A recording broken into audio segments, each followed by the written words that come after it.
I started with an extra large t-shirt and then pinned roughly along a line of where I'd like the neck to be placed. And then I cut away the arms and up along the side seams.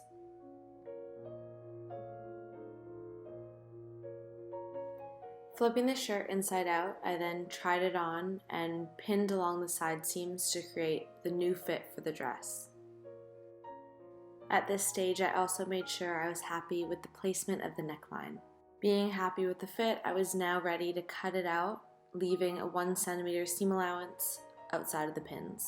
And now with the zigzag stitch, I'm ready to sew up my side seams. You could use a serger as well if you have one.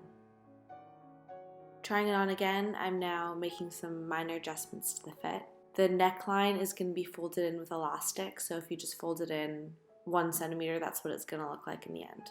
And now I'm just going to sew those adjustments. I sewed one of the seams with a brown thread so that you could see, but I'm doing 2 stitches of zigzag to make it stronger.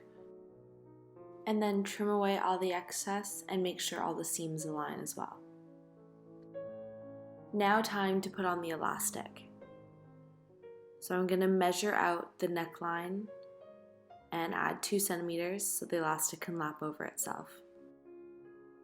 Now place a pin to keep it in place.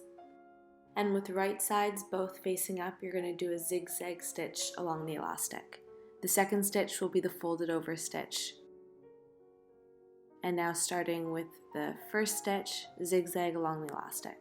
I gave the elastic a slight tug because I wanted a little bit more of a snug fit. If there's a detail on the elastic, it will be facing out, and then you're going to fold over the piece that you just sewed and do a second stitch. It's nice to do this second stitch decently close to the edge. You're now going to do the exact same steps that you just did around the neckline for the armhole. Measuring out the amount of elastic you'll need, doing the zigzag stitch, flipping the fabric over, and then doing your second zigzag stitch. So starting with the first zigzag stitch, then flipping the fabric down, and continuing on with your second zigzag stitch along the edge of the fabric. And then you're all done.